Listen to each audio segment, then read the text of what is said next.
Dari kebutuhan untuk impor dari peluang masuknya impor yang ada di Jawa Timur itu sendiri kurang lebih sekitar 34-40%. Artinya nantinya itu tidak hanya bertahan tapi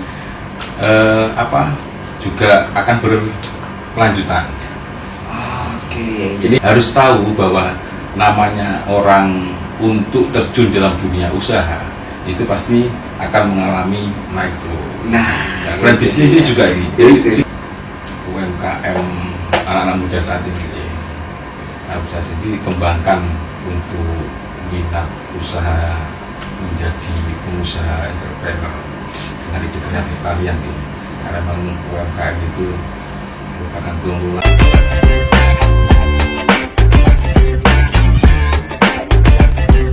Selamat datang di podcast Suara Rakyat Empower. Kali ini sama Fahnar. Dan ini kalau kamu ngikutin berita ya, kan jelas ya kan. Aduh, lagi banyak perang katanya. Agak serem. Ini Fahnar sudah sama dengan Gus Ahmad Atarela, anggota DPRD Jawa Timur. Selamat datang Gus. Selamat datang Mas. Nah, ini kalau ngikutin berita serem ya. Wih, bukan hanya serem saja ini menakutkan ya. Nah, ini itu. Posisinya jangan sampai lah terjadi perang dunia. Jangan Gus. Jangan Jangan sampai saya main bola aja gelosor loh Gus. 3, 2, 1 gelosor saya Gus. Jadi janganlah. Tapi kalau kita ngomongin soal perang, yang mulai terdampak ekonomi nih katanya Gus. Ekonomi itu mulai terdampak. Katanya rupiah juga berpotensi akan turun. Karena rupiah bukan jadi mata uang yang dijaga ya kan. Rupiah ini kondisinya agak fluktuatif dan parah. Kalau sudah kayak gini, UMKM, agak berat nih. Tapi Gus Atola sepakat nggak sih kalau kita bicara ekonomi sedang tidak baik-baik saja sekarang ini? Ya, ekonomi global tidak baik-baik saja Mas. Ya, tapi kita tahulah kalau UMKM itu bertahan di masa-masa kritis, masa krisis, ya. Sampai kemarin juga waktu COVID-19 masih ingat? Benar. Nah, itu yang menjadi salah satu juga penopang juga UMKM. Tapi kalau masih di ekonomi globalnya nih Gus, indikatornya mulai kerasa apa sih nih ekonomi ini? Ekonomi global sekarang ini kita tahu dengan adanya perang dagang, ditambah lagi perang beneran nih. Ya itu tidak salah. Itu yang ada saat ini terutama di kawasan Timur Tengah, tentunya ini kurs dolar juga naik. Jelas, betul. Kondisi adanya pertumbuhan prediksi ekonomi di tahun 2025 ini pertumbuhan ekonomi di dunia 2,7%. Dikaliin segitu. Iya. Ini serem banget. Tapi Fahnar itu pernah dengar dari teman saya nih Gus. Kan yang turun kan dolar. Lah kok kiri bingung. Bener gak sih? Apa ada dampak efek langsungnya ke UMKM itu bisa kerasa? Kan yang turun dolar tuh Gus. Iya menarik itu, benar itu. Nah itu juga sesungguhnya kalau yang teman Mas Benar itu bicara seperti itu berarti sangat pede dengan kekuatan ekonomi lokal. Asik. Itu positif itu. Oh itu dia berarti sisi positifnya luar biasa ya. Iya. Karena emang UMKM itu kita lihat di UMKM itu memang ada yang kecil, menengah, itu ada yang membutuhkan beberapa produknya. Yang dari bahan-bahan bakunya juga dari bahan impor. Ini yang punya efek tersendiri. Rasa kalau kayak gitu jelas. Yang berhubungan pangan, terus manufaktur, teknologi itu juga masih banyak yang dari impor. Itu yang punya dampak terkait. Jelas rasa kalau kayak gitu ya. Global ekonomi saat ini yang. Iya. Luar biasa, bikin deg-degan ya. Jadi nggak gitu juga gitu, optimis boleh tapi nggak boleh over gitu gak sih Mas? Iya jelas dong. Iya kan, karena ternyata banyak loh UMKM kita itu yang modalnya, belanjanya, bahan bakunya itu juga harus impor. Jatuhnya apa? Ya kalau dolarnya naik malah amblas gitu gak sih Mas? Tapi apakah semua sektor UMKM sudah mulai teriak-teriak nih atau mulai lampu merahnya udah mulai nyala nih ketika kondisi saat ini Gus? Kalau sektor UMKM sendiri yang seperti saya katakan tadi, yang dari kebutuhan bahan bakunya dari impor seperti pangan, terus juga yang kita tahu loh UMKM berhubungan dengan kain, juga manufaktur, itu yang bahan impor itu punya dampak. Tapi tidak berarti mereka jatuh gelombang ya. Belum ya, jangan sampai betul. Tapi dari hal itu semuanya sebenarnya pertumbuhan PDRB yang Jawa Timur itu 59% dari UMKM. Loh, berarti harus dijaga di sisi lain ya? Harus itu. Iya dong. Peran-peran ini UMKM ini harus menjadi yang UMKM kecil juga harus naik kelas. Yang UMKM sudah ada juga harus menyesuaikan dengan kondisi keadaan, sehingga adanya impor ini menjadi suatu tantangan sendiri dan juga peluang. Tapi kalau ketergantungan impor nih secara bahan baku UMKM di Jawa Timur, data dari Gus Atola seperti apa? Ketergantungan UMKM secara bahan baku di Jawa Timur itu terutama dari kawasan Cina. Di Cina itu banyak teknologi. Terus ada juga yang dari Amerika. Ada juga dari Amerika, itu berhubungan dengan yang seperti gandum. Ada dari kebutuhan untuk impor dari peluang masuknya impor yang ada di ke Jawa Timur itu sendiri kurang lebih sekitar 34-40%. Wow, itu sangat besar bagi UMKM. Iya, benar, besar banget itu. Ya, besar. Tentunya ini menjadi tantangan, tapi juga saya kira setiap tantangan pasti ada peluang, Pak. Nah, ada peluang. Saya yakin itu. Tapi memang nggak bisa dipenuhi market lokal kan bahan bakunya, Gus? Kalau kita mau pasti bisa. Harusnya. Sumber daya alamnya di Indonesia itu sangat melimpah ruah. Tapi biasanya ada beberapa teknologi yang ada itu kita masih belum bisa oke itu seperti Cina. Kita tahu dari Cina juga masif banget kan dia, luar biasa loh itu mereka China itu. Coba bukan HP sendiri dan mau dibuka set. Iya nggak salah sih. Itu kalau kita bicara yang bahan bakunya impor. Apakah UMKM Jawa Timur yang marketnya ekspor itu ada nggak sih? Yang market ekspor ada. Lah, ya terdampak juga. Ya, tentunya. Waduh. Tentunya. Agak serem deh. Ekspor seperti ekspor yang berhubungan dengan banyak juga ekspor gula juga makanan. Juga ada yang berhubungan dengan keripik kentang, itu juga banyak kita keripik kentang ekspor, Gus? Ada. Kemana, Gus? Ada itu. Di Eropa juga ada. Ini ada banyak peluang kita Indonesia. Cuma karena kondisi global saat itu tentunya juga yang biasa ekspor.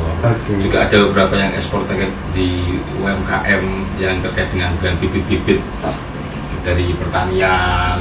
Itu juga ekspor juga terdampak dengan harga-harga yang ada seperti ini bagi kondisi global. Terutama di luar negeri itu juga kondisi daya beli masyarakatnya juga turun. Saya mempengaruhi omset dari UMKM juga mengaruh. Ini teori sebab akibat ya. Yang ekspor ini juga yang di sini nggak ada yang beli, yang di sini mau jual ya nggak bisa. Agaknya. Inflasi ini juga inflasinya secara makro secara dunia juga inflasinya juga masih dalam kondisi naik turun. Ya, ini kan kondisinya kita bilang kalau dibilang tidak baik-baik saja kok kayaknya lebih gitu kan, Mas. Konstituen di bawah pelaku-pelaku UMKM sudah mulai resah nggak nih, Mas? Ada yang saya selama bertemu dengan teman-teman, ada yang resah, tapi ada yang mengambil ini suatu peluang yang bisa membuat pelaku-pelaku UMKM itu menjadi bisa naik kelas, terutama dengan platform digital yang ada. Kok bisa? Iya. Di sekitar 210 juta itu warga Indonesia itu pengguna teknologi internet. Oh jelas, ya betul. Dan sekarang juga ada bonus demografi. Dan peluang-peluang UMKM untuk masuk di wilayah teknologi digital dengan bangsa pasar yang ada di wilayah-wilayah teknologi dengan menggunakan bahan baku lokal. Jadi ada juga yang UMKM-nya yang fokus pada itu, contohnya tentunya terkait dengan makanan-makanan atau yang berhubungan dengan minuman yang herbal itu mengalami peningkatan sendiri. Dan itu kan semuanya juga dari lokal. Ini tentunya menjadi suatu peluang bagi UMKM-nya ada untuk terus berinovasi. Memang orang Indonesia itu terkenalnya kreatif ya. Tapi bukan karena kepepet ya, kepepet itu kreatif ya. Jangan sampai kalau bisa, jangan nunggu, jangan pernah nunggu kepepet buat jadi kreatif ya, Mor. Tapi ya di sisi lain kalau kata orang-orang itu berarti kita mencari solusi ketika ada tantangan kan. Siapa tahu sebelumnya marketnya itu ekspor, sana nggak ada yang beli. ya udah market lokal aja dicoba diambil gitu kan. Oke. Kalau sudah kayak gini berarti butuh peran pemerintah nih, butuh peran dari Gus Atoila, teman-teman Komisi B, teman-teman DPRD Jatim yang sinergi sama eksekutif. Konkretnya sudah sampai sejauh mana nih Gus bantuan kepada mereka? Konkretnya kalau kita mendorong pemerintah Provinsi Jawa Timur sudah memang sudah berjalan terkait adanya pelatihan pada pelaku UMKM, terus bantuan supporting modal lewat Bank BPR. Di Provinsi Jawa Timur ada Bank BPR. Oh, yang dulu Bank UMKM bukan sih? Oke. BPR dan Bank Jatim. Dan ini tentunya salah satu yang harus dilakukan. Tapi harus sesuai dengan situasi dan kondisi yang ada. Jangan dikepiauya gitu kan. Iya. Karena kalau dikepiauya ya jatuhnya rencana yang bagus jadinya nggak begitu bagus. Benar. Jadi semakin menarik nih yang Power, karena ketika kita bilang bantuan kepada UMKM ya harus konkret. Kalau nggak konkret ya dikepiauya, cuman pokoknya ada ya percuma. Kamu wajib terus nih lihat episode ini di podcast Suara Rakyat. Nanti Founder balik lagi sama Gus Atoila.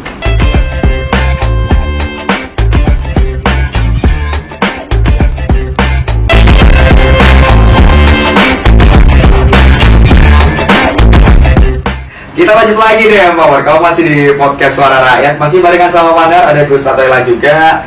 Tadi kan kita bicara ternyata masyarakat Jawa Timur semangat loh Gus, kreatif. Ada tantangan langsung gitu kan. Mereka punya inovasi-inovasi. Tapi kan kadang masalahnya pendanaan sih Gus. Lah kalau kita bicara pendanaan, nunggu bantuan pemerintah ya. Ngapunten, kadang kan anggaran pemerintah juga terbatas toh. Butuh investor ya. Tahu aja. Kan kalau semuanya jaga pemerintah ya berat loh kehidupan. Anggaran pemerintah kalau kita bilang lihat makronya 30-an triliun, benar ya Gus ya? Lihat makronya ya. Di Jawa Timur gitu. Iya. Jawa Timur 30-an triliun, tapi kalau dimikroin lah ya habis. Habis loh, nggak bisa ya. Nggak bisa cuman senderan ke pemerintah tuh nggak bisa. Makanya kalau kita bicara investor ya, sebenarnya kalau yang minat ke UMKM lokal ini banyak nggak sih Gus? Sebenarnya banyak.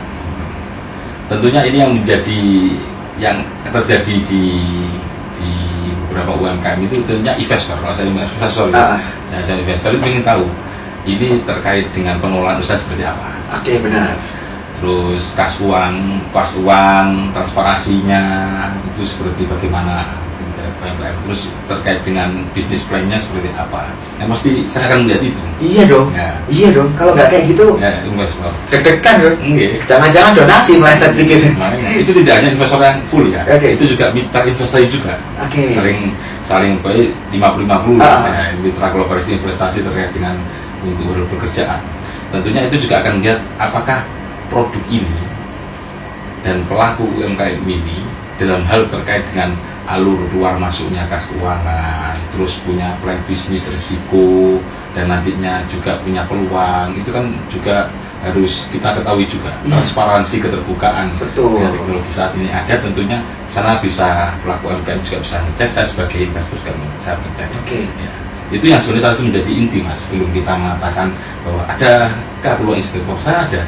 Investor itu punya peluang, punya sangat ingin untuk juga niatan untuk mengembangkan UMKM yang ada di Jawa Timur. Tapi tentunya saat saya menaruh uang saya, UMKM ini juga harus berusaha untuk memperbaiki atau naik kelas. Terutama terkait saling percaya dengan bisnis plan-nya jelas. Nah ini kadang-kadang banyak kelemahan yang saya lihat UMKM yang ada di Jawa Timur ini masih terkait dengan manajemen usaha, pengelolaan dalam hal produknya, usahanya itu juga belum bisa terbuka. Berarti butuh pelatihan Mas? Tentu pelatihannya tentu. Karena kan kalau ini omongan orang tua saya sih, wong Jawa kulek dagang, duitnya nyampur, duitnya keluarga nyampur, duitnya dodolan nyampur. Akhirnya apa? Ketika ada kebutuhan mendadak keluarga, kepake itu uang jualan. Ini kan berarti kan perlu ada pelatihan manajemen soal bisnisnya berarti Gus ya? Terkait dengan materi pengelolaan untuk bisnis UMKM. Makanya di kita ini ada DPT MSP. Oke. DPTMSB.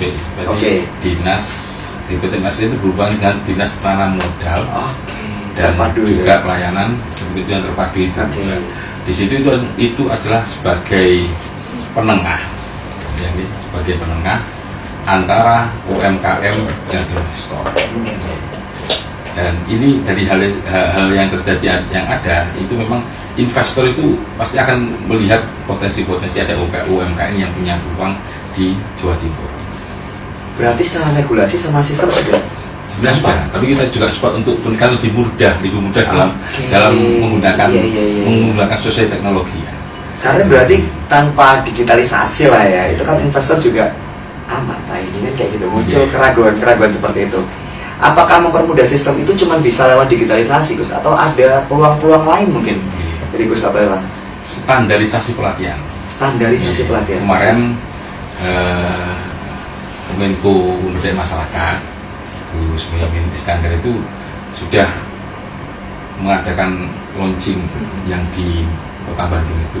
Oh iya, kapan hari itu ya? Budaya bersama itu, dan salah satu budaya bersama itu supaya menjadi standarisasi nasional yang akan diterapkan untuk standarisasi pelatihan gitu. Standarisasi pelatihan pemberdayaan yang artinya nantinya itu tidak hanya bertahan tapi juga akan berkelanjutan.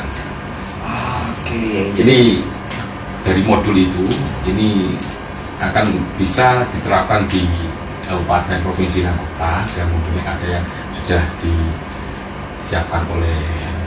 Berat kan tapi tantangan untuk itu. Kita ngomong standarisasi pelatihan itu kan berarti kan posisi sekarang itu pelatihan kan ya tambal sulap gitu kan.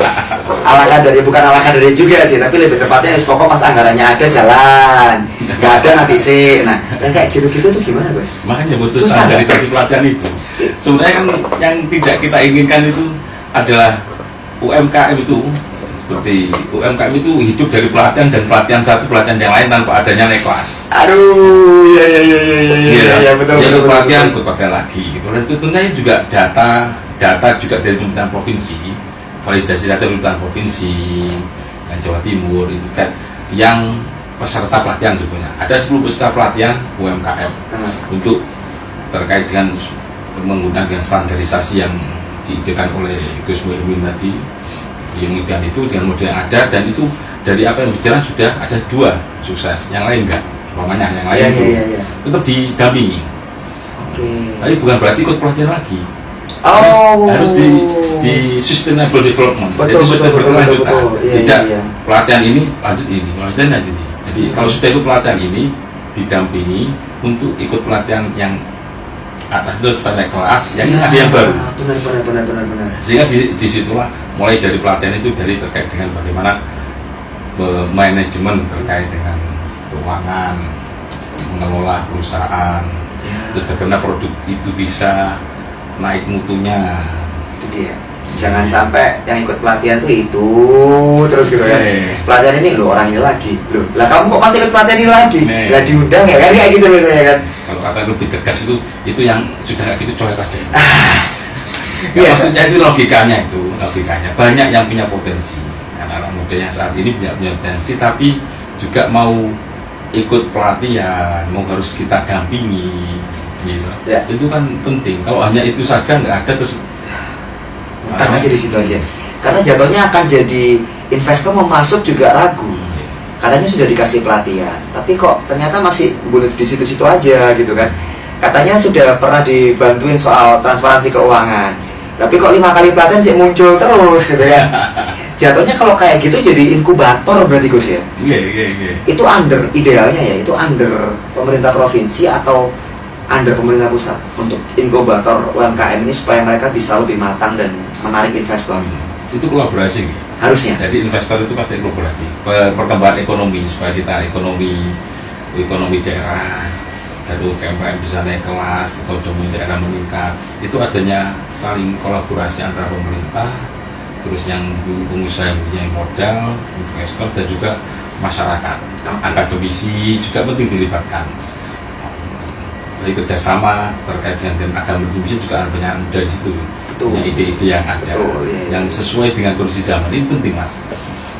Jadi satu barang produk yang sama, tapi kalau dalam hal terkait dengan contohnya hal-hal pengemasan, terus dalam hal bagaimana mengiklankan saat ini dengan penggunaan digital, bagaimana menggunakan media digital yang ada saat media sosial maupun internet yang ada saat ini supaya maksimal, terus bagaimana menggunakan digital yang ada saat ini itu dalam hal bagaimana untuk antara investor dan UMKM itu sama-sama pada waktu saat ini itu bisa ngecek pengeluaran saat ini. Jadi menarik sih itu sudah di genggaman sudah ada aplikasi. Iya benar. Dan itu makanya itu butuh antara untuk kerja bareng, kerja bersama antara pemerintah, anak muda, investor, semua pihak. Iya. Yang jadi masalah ini susah loh nyatuinnya Gus. Ya. Iya kan? Nyatuinnya itu memang susah, tapi kalau ada suatu keinginan tujuan bersama untuk supaya ekonomi yang ada di Indonesia ini khususnya di Jawa Timur itu bisa naik, dan juga terutama kalau ekonomi naik masyarakat Jawa Timur juga akan terkait dengan perekonomian juga akan stabil juga gitu kan. Mau ada goncangan kayak gimana, mau ada masalah kayak gimana, aman. Karena sudah solid semua. Tapi kalau kita bicara tantangan sinergi lintas sektor, yang paling susah untuk digerus menurut Gus Atoila itu yang mana? Yang paling susah itu terkait yang berhubungan dengan mindset ya. Mindset ya. Terutama kalau mindsetnya sudah pengusaha, misalnya pengusaha yang investor dan pengusaha yang sudah terbangun, dan beliau tinggal akan mengajarkan kepada ilmunya kepada pelaku usaha anak muda saat ini atau pelaku yang baru. Dan pemerintah juga harus menyesuaikan dengan kondisi zamannya, SDM-nya juga ditingkatkan. Nah, itu dia. Itu juga dari DPTMSD yang saya katakan tadi, itu bagus dalam hal terkait bagaimana kita anak muda itu saat ini anak pelaku UMKM mau mencari informasi buka klik DPTMSD. Itu bagaimana itu menarik dan mudah, terutama dari kemudahan perizinan. Ini penting juga. Kemudahan perizinan, terus kemudian dalam untuk memberi bantuan dari permodalan. Permodalan kan juga tidak hanya dari kita, juga menyiapkan terkait di Bank BBR juga ada, tapi juga ada permodalan itu juga lewat antara kerjasama antara investor dan UMKM, dan pemerintah juga harus sebagai penghubung juga dengan kemudahan regulasi, keamanan bagi investor juga, dan juga keuntungan juga bagi pelaku UMKM. Ini jadi seru sih, karena perkara mindset ini berat loh ternyata. Karena mindset itu nggak cukup cuman pemerintah aja, nggak bisa. Pemerintahnya juga harus mau update ilmu, anak mudanya juga harus berpikiran terbuka, banyak hal. Ini diskusi Fadar dengan Gus Atoila jadi semakin menarik. Kamu stay terus di podcast Suara Rakyat ya, bahwa jangan kemana-mana.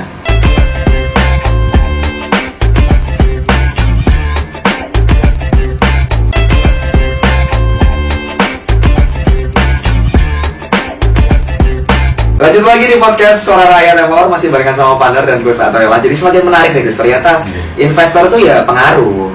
Cuman ya siapin semua dulu, nggak bisa langsung didas gitu kan ya. Investor mikir-mikir gitu kan. Tapi kalau misalkan Fadar nih punya UMKM kecil-kecilan gitu, apa sih yang harus pertama kali Fadar lakuin supaya Gus Atoila sebagai investor mau nih bantu nih? Nah gitu.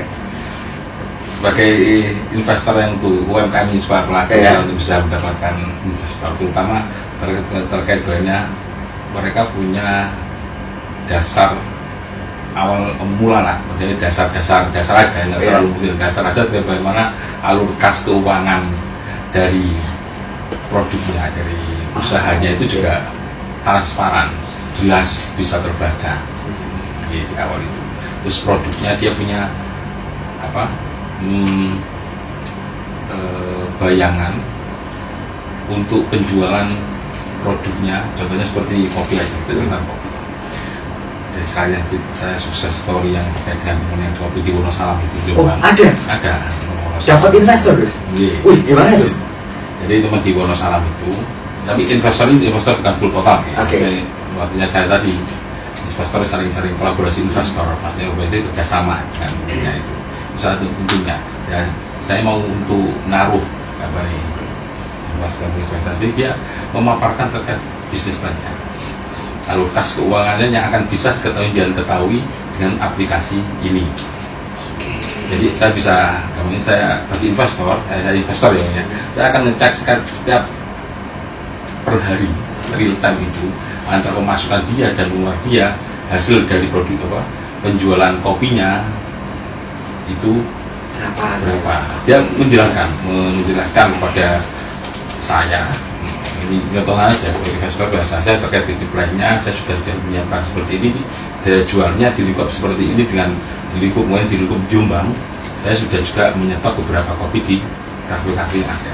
Pendapatan seperti. Jadi manajemen keuangan penting. Manajemen keuangan, transparansi, arus kas keuangan, menggunakan digital yang ada saat ini digital tidak yang bagi anak muda itu bukan hal yang baru lah. Harusnya demikian. Tapi kadang kalau ngomongin anak muda nih Gus ya, growth mindsetnya sama pemahaman soal daya tahan usahanya ini kadang kelabakan loh kita. Maksudnya growth mindset itu adalah kita mikir, wah ini akeh sing bisnis kopi, ikut gitu kan. Padahal kan itu kan akhirnya jadinya marketnya semakin sempit. Nah ini gimana cara benahin sektor itu Gus, supaya growth mindset sama produknya, daya tahan usahanya mereka itu bisa ngerti gitu loh. Memang kadang-kadang, tapi saya yakin toh generasi muda saat Gen Z itu mereka itu kreatif, punya keinginan untuk maju. Tapi terkait dengan usaha ini, terkadang harus tahu bahwa namanya orang untuk terjun dalam dunia usaha itu pasti akan mengalami naik turun. Dan bisnis ini juga ini. Jadi situ bertahan, makanya bertahan yang ada, makanya tidak hanya sekedar bertahan, tapi bagaimana berkembang. Setiap ada suatu tantangan, di situ pasti ada peluang. Dan ini yang sebenarnya dari investor yang sudah sukses itu sangat ingin membagikan ilmu itu juga. Jadi makanya saya katakan tadi adanya penting kolaborasi antara pengusaha, akademisi, pemerintah dan juga pelaku usaha untuk saling meningkatkan perekonomian di Jawa Timur dengan meningkatkan UMKM. Jangan sendiri-sendiri. UMKM sudah banyak sih, sudah banyak. Tapi supaya bisa menyesuaikan, beradaptasi dengan zaman yang ada. Makanya itu yang saya katakan tadi juga, Gus Wimin itu menyiapkan ide perintis berdaya itu. Yang pertama itu bisa bersama itu ingin menjadi standarisasi terkait dengan pelatihan dan pemberdayaan. Dan semoga ini itu juga merangkul dari pengusaha, akademisi, pemodal. Itu bagus loh. Saya bayangin ini jadinya kayak ada acara kalau di inkubator bisnis itu mempertemukan antara investor dengan startup. Jadi kalau startupnya nak ganti UMKM kan harusnya bisa tuh. Bisa. Saya sudah ingin bikin teman-teman DPRD nggak ingin mendorong kan inline juga nih sama visinya Gus Muhaimin nih. Sudah ada. Sudah ada. Kalau di DPTMSP itu ada namanya jaring saleha namanya. Jaring saleha. Jadi mendatangi suatu acara, membuat kegiatan yang itu mempertemukan antara pelaku UMKM dan investor. Loh, sudah ada. Makanya ada loh berarti. Iya. Itu yang ada sebenarnya sudah ada. Cuma kita menginginkan itu supaya juga dilakukan juga di kabupaten dan kota. Kita tahu juga provinsi itu kan, makanya saya kolaborasi tidak hanya kolaborasi provinsi Jawa Timur, tapi juga kabupaten dan kota itu juga saling juga bekerja sama. Makanya terkadang yang tantangannya pelatihan yang ada di provinsi dengan kabupaten kota untuk UMKM, ya ini fokus ke UMKM. Untuk UMKM terkadang bentuk pelatihannya itu juga hal yang berbeda, tidak ada standarisasi khusus. Nggak inline ya. Ada standar khusus. Iya. Ada standar khusus bagaimana kok terjadi UMKM itu bisa naik tingkat dengan modul pelatihan seperti itu. Itu kan berarti butuh bikin silabus toh dalam tanda petik ya kan? Iya, silabus dan juga sebagai itu juga silabus itu yang juga memang silabus yang ada di kabupaten kota itu masih ada silabus. Sebenarnya ada, tinggal prakteknya berarti ya. Tapi silabus satu dan lain itu ternyata berbeda.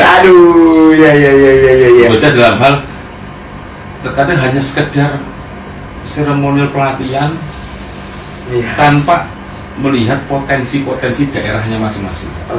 Atau ikut-ikutan. Padahal maksudnya itu yang terkait dengan apa yang dijadikan standarisasi itu, standarisasi terkait dengan modul pelatihan dan juga pemberdayaan itu ada bagaimana peta roadmap bisnisnya bisnis di daerah, kemudian di daerah wilayah pantai selatan itu kan juga banyak perikanan, banyak pengolahan ikan itu Betul, bagaimana menjadikan betul. itu. Nggak bisa, terus kalau nangkul kopinya repot nggak? Ya, nggak bisa dong. Jadi ada Ya, ini, betul. harus ada ini, terus ini bisa apa? Ada suatu pemetaan, bagaimana pelatihan yang ada di daerah itu mengangkat ekonomi daerah menyesuaikan dengan potensi yang ada. Ini penting.